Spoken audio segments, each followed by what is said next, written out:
42절에 12살 된 외딸이 있어 12살 된 딸 얘기가 나옵니다.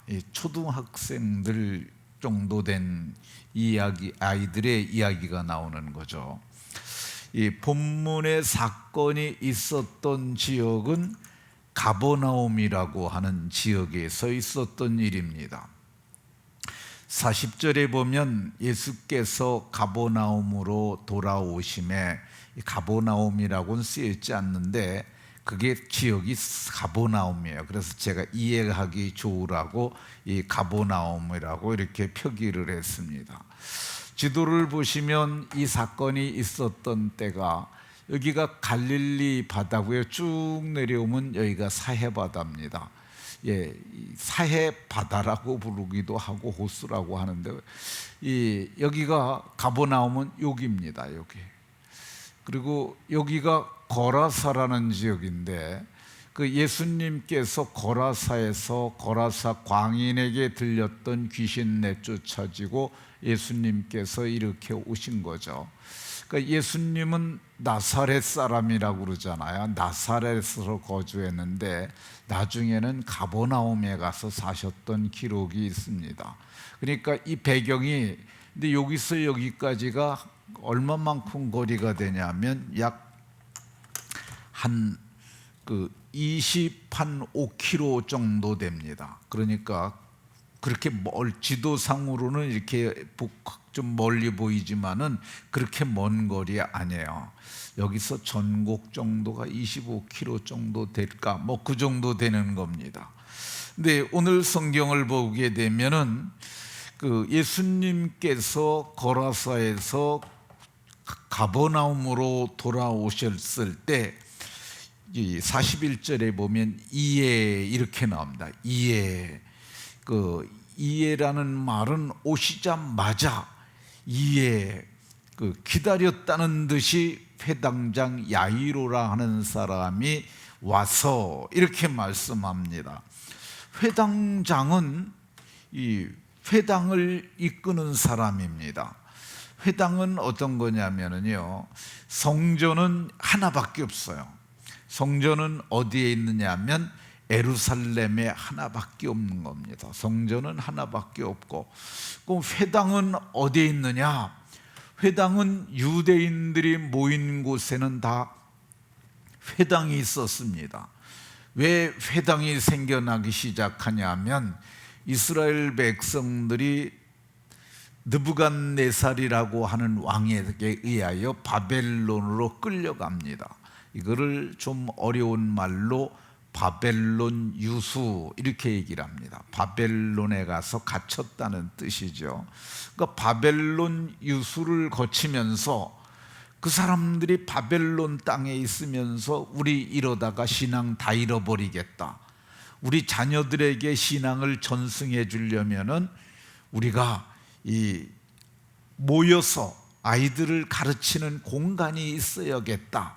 그래서 우리나라 전역에 이렇게 교회가 있듯이 회당이 사람들 모이는 곳마다 모이기 시작했는데, 그 유대 전승에 의하면은 최소 가정은 12가정, 12가정만 모여도 회당을 만들었다고 그럽니다. 그래서 그들이 12가정이 11조를 온전히 들여서 거기 랍비 하나를 세워가지고 랍비로 하여금 그 일을 할 수 있도록 했다고 그럽니다. 근데 이 가버나움의 회당은 좀 규모가 컸다고 그럽니다. 가버나움에 그 사람들이 거주하는 인구가 예수님 당시에 10,000명 이상 됐다고 그래요. 10,000명 이상이 거주하려면은 그게 이제 우리는 층층이 쌓아올려서 아파트라는 건물을 짓지만은 옛날엔 다 평지에다 졌잖아요. 그래서 이게 한 집이 50평씩만 져도, 50평씩은 땅이 있어야 집 한 채 조그만 거라도 짓잖아요. 좀 100평은 돼야 되는데 그래도 최소로 잡으면, 그렇게 잡으면 한 20만 평 가까이 됩니다. 그렇게 따지면은 덕정 구시가지 4개나 5개 정도 이르는 그런 곳에 있었는데, 이 회당의 크기가 아주 컸다고 그럽니다. 회당이 근래에 와서 그 가버나움의 회당을 발굴하는 과정에서 회당의 아주 사이즈가 딱 나왔어요. 그래서 남북이 23m, 동서가 18m, 이렇게 얘기 되면 430제곱미터 정도 되는데, 이게 얼마 많은 거냐면 130평 정도 됩니다. 우리 교회 건물이 180평이거든요. 근데 저쪽에 계단 참 빠지고 저쪽에 로비 빠지고 그러면은 요 본당만한 크기였으니까 갈릴리 지역에서는 가장 큰 회당이 이 회당이었다고 그럽니다. 근데 이 회당의 회당장이 야이로라는 사람이었는데, 이분이 12살 된 딸이 있었다고 그러니까 아마도 늦게 나지 않았을까 그런 생각이 듭니다. 외딸이라고 그러잖아요. 늦게 난 외딸이 있었는데, 그러니까 이 사람은 40세 전후 정도 되지 않았을까. 그런데 당시에 이 회당장은 어떤 사람이었느냐 하면은, 이게 회당을 관리하고 회당의 설교자를 정하고 그런 일이 있는 한 사람이었는데, 제사장은 아니지만은 그 회당의 그 중차대한 일을 하는 사람들이 명예직으로 하는 그런 사람이었었다고 그래요. 근데 아무나 세우지 아니하고 존경받는 신실한 유대 신앙을 가진 사람을 세웠다고 합니다. 대단히 존경받는 그런 사람이었는데, 그런 사람이 오늘 예수님 앞에 엎드려서 간구했다고 합니다. 그 엎드린 이유가 뭐냐? 42절에 보면 자기에게 12살 된 외딸이 있는데 죽어가고 있었다고 합니다. 절박하지 않습니까? 딸이 죽어가는데 대안이 없는 거예요. 그러니까 절박함 때문에 저가 간구한 것으로 보여집니다. 근데 왜 예수님에게 특별히 이 문제를 가지고 왔느냐? 이 야이로라는 사람은 경륜이 있는 사람인데, 야이로의 생각에는 예수님만 이 딸을 살릴 수 있을 거라고 믿었기 때문으로 보여집니다. 왜 예수님에 대해서 이런 신뢰를 갖고 있었을까? 그것은 아마도 성경에 이렇게 처음 만난 것처럼 이렇게 우리가 보기엔 보이지만은, 이 예수님하고 야이로하고는 알고 있었던 사이로 보여져요. 이 마태복음 4장 13절을 보면은 예수님께서 가버나움에 가서 사시니, 가버나움에 가서 사셨어요. 그러니까 예수님이 그 시대에 유명한 분이셨잖아요. 야이로도 유명한 사람이었어요. 그런데다가 성경을 보게 되면 요한복음 6장에 예수님께서 가버나움 회당에서 가르치실 때 그 가버나움 회당장이 누구예요? 야이로잖아요. 야이로가 예수님이 오셔서 말씀하시겠다고 그러니까 이 회당장에 자리를 내어 회당장으로서 여기서 말씀하십시오 하고 사람들 앞에 예수님을 세웠던 그런 사람이었던 것으로 보여집니다. 그러니까 서로 알고 있었는데, 예수님께서 거라사 지역에 가셨는데 오지를 않고 있는 거예요. 40절을 보면은 예수님께서 돌아오심에 무리가 다 환영하는데 이는 다 기다렸다고 얘기를 합니다. 왜 기다렸겠어요? 지금 예수님이 오셔서 꼭 해결해 주셔야 할 문제가 있으니까 기다렸어요. 그러니까 기다렸는데 누가 제일 애타게 기다렸겠어요? 야이로가 그런 거야. 그래서 다른 사람들도 야이로의 딸이 아프고 지금 죽어가는 것을 아니까, 그러니까 야이로에게 회당장님이 먼저 예수님께 말씀하세요. 그래서 이 야이로가 예수님 앞에 나갔고 엎드려 가지고 정중하게 내 딸이 지금 죽어가고 있으니 우리 집에 오셔서 내 딸을 살려달라고 했던 것을 볼 수 있습니다. 딸을 살려달라고 간절히 간구했는데 간구가 끝나자마자 이 성경에 보면 삽입구로 들어가 있는 게 있어요. 그 혈루병 들린 여자가 고침받은 사건이죠. 혈루병 들린 여자가 이 예수님의 옷깃만 만져도 낫겠다는 생각을 가지고 예수님의 옷깃을 잡은 거야. 그러니까 예수님 믿음으로 예수님의 옷깃을 잡으니까 예수님에게서 능력이 흘러나가서 그 여인의 12해 동안 알았던 그 혈루의 근원이 마른 것을 본인이 느꼈어요. 근데 예수님도 자기에게서 능력이 나간 줄 아시고 둘러보시면서 누가 내 옷을 만졌느냐 그랬더니 제자들이 이렇게 사람이 미는데 예수님 옷깃 안 만진 사람이 어디 있겠어요? 그런데 예수님께서 아니라 의도를 가지고 믿음으로 내 옷깃을 만진 사람이 있다고 얘기를 합니다. 근데 그 여자가 그 얘기를 듣고 제가 만졌습니다 라고 그랬을 때 예수님께서 병에서 놓여 건강하라고 이렇게 말을 하는데 말이 끝나기도 전에 회당장의 집에서 사람이 왔어요. 와가지고 뭐라고 그러냐면 당신의 딸이 죽었습니다. 그러니까 선생님을 더욱 괴롭게 하지 마시고 그냥 집으로 가셔서 장사 지내자고. 그런데 예수님께서 이 말을 들으시고 두려워하지 말고 믿기만 하라. 그리하면 딸이 구원을 얻으리라고 이렇게 말씀하셨어요. 근데 이 본문에 야이로가 믿었다는 말은 없지만은 이 과거에 이런 교류가 있었던 것과 예수님의 행적을 익히 아는 야이로가 굳게 믿고 예수님을 모셨던 것 같습니다. 근데 집에 왔을 때, 집에 들어갈 때 이 예수님께서 사람을 제한을 시켰어요. 다 쫓아오지 마라.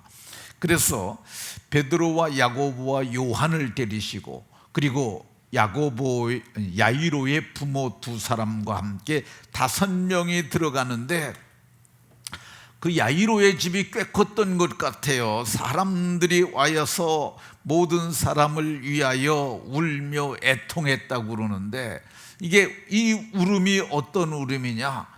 살려달라는 울음이 아니에요. 이거는 어떤 울음이냐? 회당장의 딸이 12살에 이 성인식을 12살에 하거든요. 그러니까 이게 성인이 돼서 얼마 있으면 혼인도 하고 그럴 딸이 이렇게 죽으니까 너무 애통하고 너무 슬퍼서 운 것이죠. 그때 예수님께서 말씀하셨어요. 울지 마라. 이 아이가 죽은 것이 아니라 잔다 했는데 성경을 보면 그 통곡하며 울며 통곡했다고 그러잖아요. 근데 그 사람들이 통곡하는 중에도 듣고 예수님의 말씀을 비웃었다고 얘기를 합니다. 이게 비웃으면 좋은 게 아니죠. 근데 예수님을 비웃었어요. 그런데 예수님께서 그 아이에게 부모와 이렇게 5명이 예수님 포함해서 6이 있는데 아이의 손을 잡고 달리다 쿰 하면서 손을 잡아 일으켰어요. 여기는 아이야 일어나라 그랬는데 마가복음에는 달리다 쿰 했습니다. 이거는 유대인이 사용하던 히브리어가 아니라 이건 아람어라고 그때 당시에 그 유대 지역에서 많이 쓰던 그 아람 나라 군대 장관 나아만을 알잖아요. 예, 그 지역의 언어였어요. 근데 그거가 유대인들이 굉장히 많이 썼다고 그럽니다. 그래서 아이야 일어나라 그랬는데 달리다 쿰이 일어나라는 뜻이고 달리다가 아이라는 뜻이에요. 근데 이 달리다 쿰이라는 말이 가정에서도 이제 아기가 자고 있잖아요. 그럼 엄마가 깨우면서 달리다 쿰 했다고 그럽니다. 그러니까 예수님께서 그렇게 했는데 그 아이가 곧 일어났습니다. 그 예수님께서 그 일어난 아이들에게 먹을 걸 주라고 그랬어요. 그거는 뭘 얘기를 하는 거냐면 분명히 살아난 것을 알리고자 하는 예수님의 표적이었죠.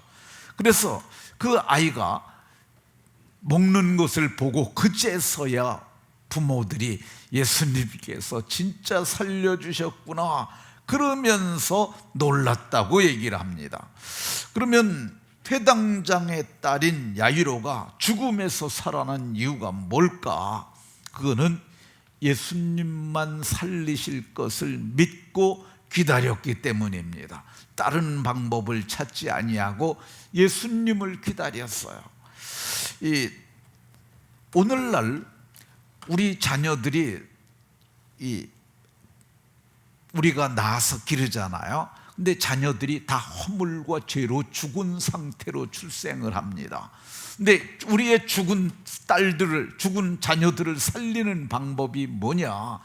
예수님께 나가는 거야. 예수님께서 그 아이들을 살려주시길 구하고 나가는 거죠. 이 야이로의 딸이 살아난 이유가 뭐냐? 그거는 예수님께 간절히 구한 거예요.